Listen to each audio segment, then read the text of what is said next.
I'm now joined by Imad Khadduri, a nuclear scientist, to tell us more and explain what's been happening in Japan at Fukushima. That situation there seems to be far from under control. Problems now with reactor number 3. They tried to pour water on it, not working.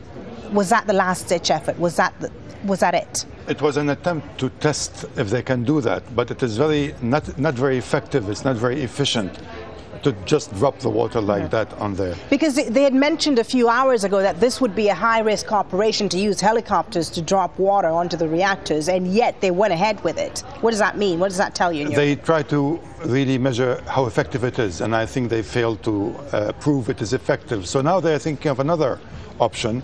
They're going to use very powerful, high-pressure fire hoses to shoot the water into the reactor building, but that is now probably under preparation.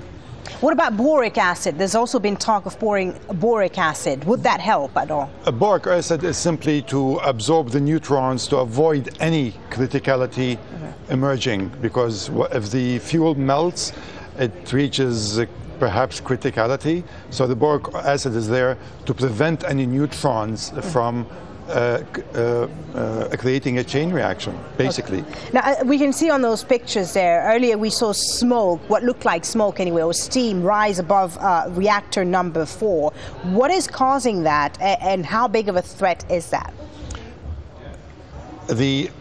Usually when there's an explosion in these buildings, it's because of the hydrogen that is liberated when the fuel cells, the fuel rods are exposed to the steam and to air. They get to a high temperature and hydrogen is liberated. That causes that kind of explosions. Now the water vapor explosion that occurred is insidious.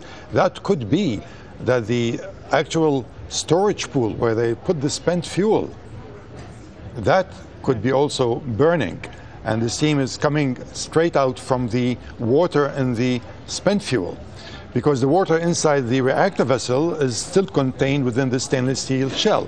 But the water in the spent fuel, if the burning of the fuel rods is sufficiently high, then that water is turned into steam. And all of this, of course, is very technical, Imad. Tell us in layman terms, what are the likely scenarios here?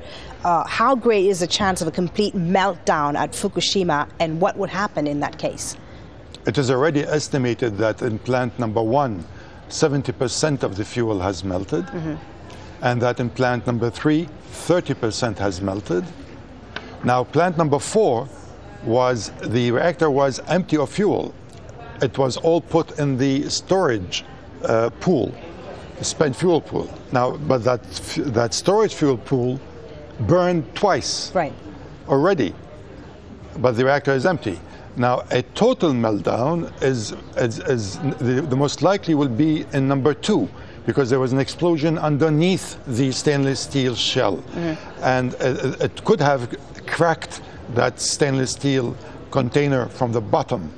And in that case, then all the water that is being pumped in to cool the reactor core is going to be dispersed, and that could lead to a serious complete meltdown of number 2. Okay, thank you very much, Imad Khadduri, nuclear scientist, telling us there about the situation at Fukushima. You're welcome.